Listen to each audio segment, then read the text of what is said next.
सौतन की सुहागरात पार्ट 2। धूमधाम से शादी करने के बाद समर्थ और देविका घर आते हैं। घर पर सब उनका स्वागत करते हैं और सौम्या उनकी सुहागरात का इंतजाम करती है। समर्थ और देविका दोनों अपने रूम में बैठे बातें कर रहे होते हैं। तब देविका कहती है, सुनिए, आप इतना दूर क्यों बैठे हैं? नहीं, कुछ नहीं, बस थोड़ा सा थक गया हूँ। अगर आप कहें तो मैं आपका सर दबा दूं? अब नहीं, रहने दो, आप भी तो थकी होंगी। देविका आगे बढ़ते हुए कहती है, थक तो गई हूँ पर आपकी सेवा करना पहला धर्म है मेरा।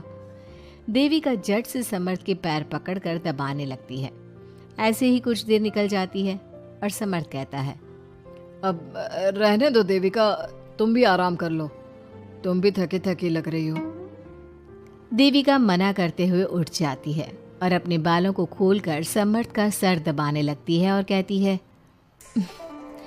मेरी थकावट तो आप ही दूर कर दोगे ना?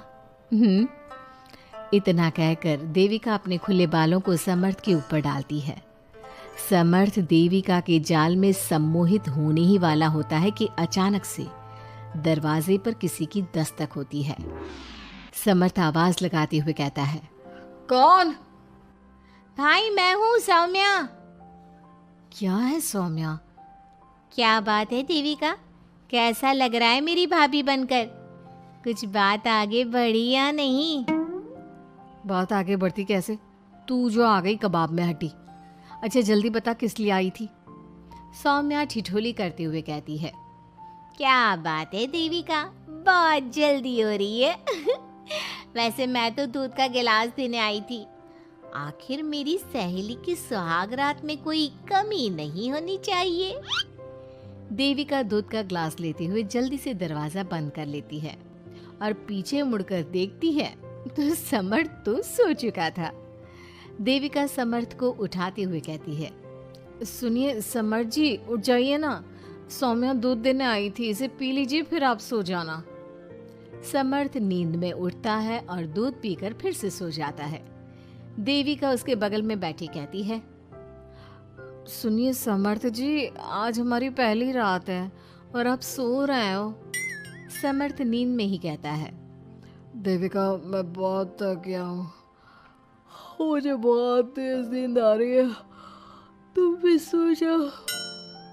सोने के लिए तो पूरी रात पड़ी है, आप उठिए ना और कुछ देर मुझसे बात तो करिए।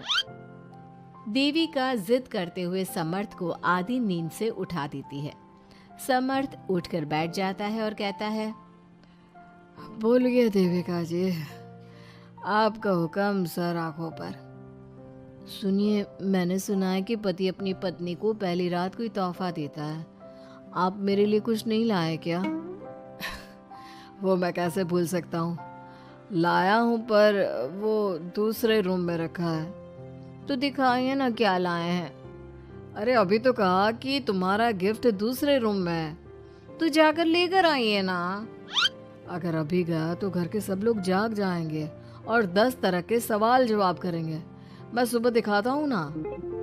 समर्थ इतना कहकर लेट जाता है और लेटे लेटे देविका से कहता है, अच्छा सुनो देविका, मुझे बहुत नींद आ रही है, मैं सो रहा हूँ, तुम भी सो जाओ। देविका समर्थ की बात सुनकर कहती है, आपको तो हमारी पहली रात की कुछ पड़ी ही नहीं है।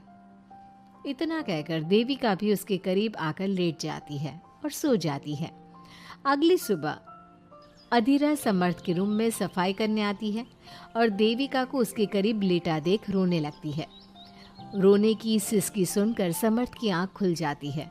वो उठकर देखता है कि अधीरा उसके कमरे में रो रही है।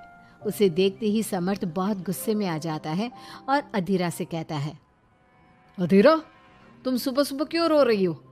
तुम्हें यहाँ नहीं आना चाहिए था, जाओ यहाँ से।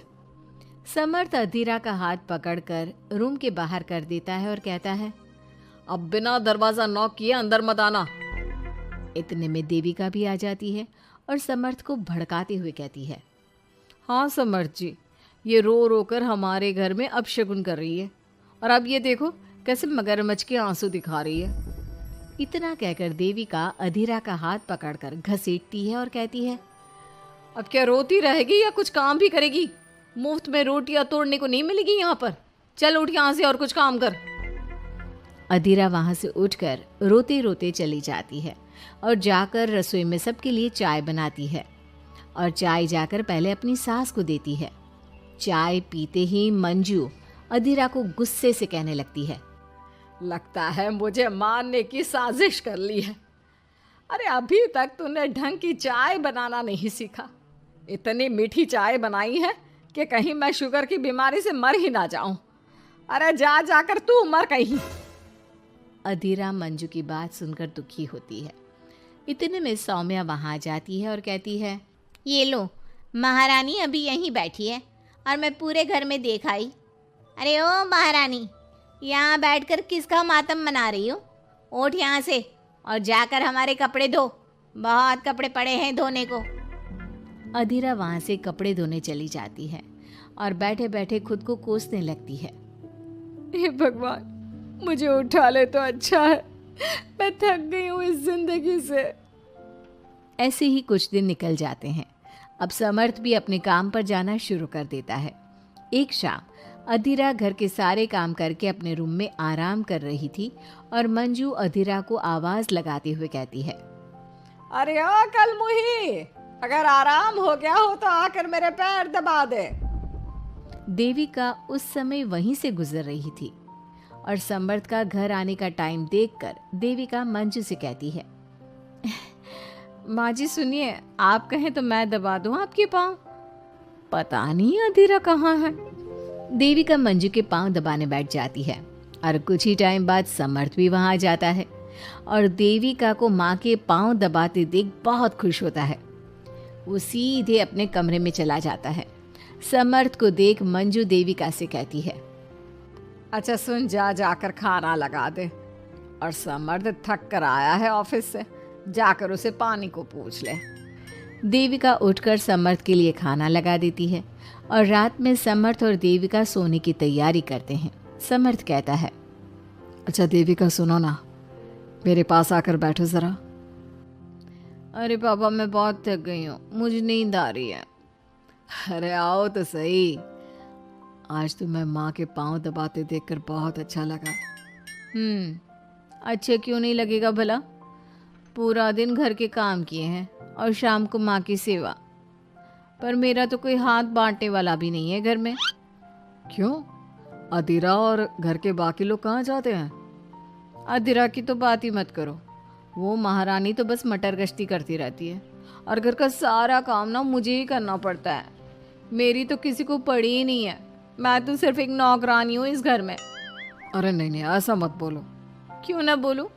आपने मुझे वादा किया था ना कि आप मुझे रविवार को फिल्म दिखाने ले जाओगे और कपड़े भी दिलवाओगे, पर आपने तो एक भी वादा पूरा नहीं किया। अच्छा बाबा, कल रविवार है, कल ही चलते हैं और तुम्हारी सारी शिकायत दूर कर देते हैं। खुश? दोनों सो जाते हैं और अगली सुबह समर्थ और देविका बाहर घूमने चले जाते हैं। अब समर्थ पूरी तरह से देविका के वश में हो जाता है। देविका जो कहती समर्थ वही करता।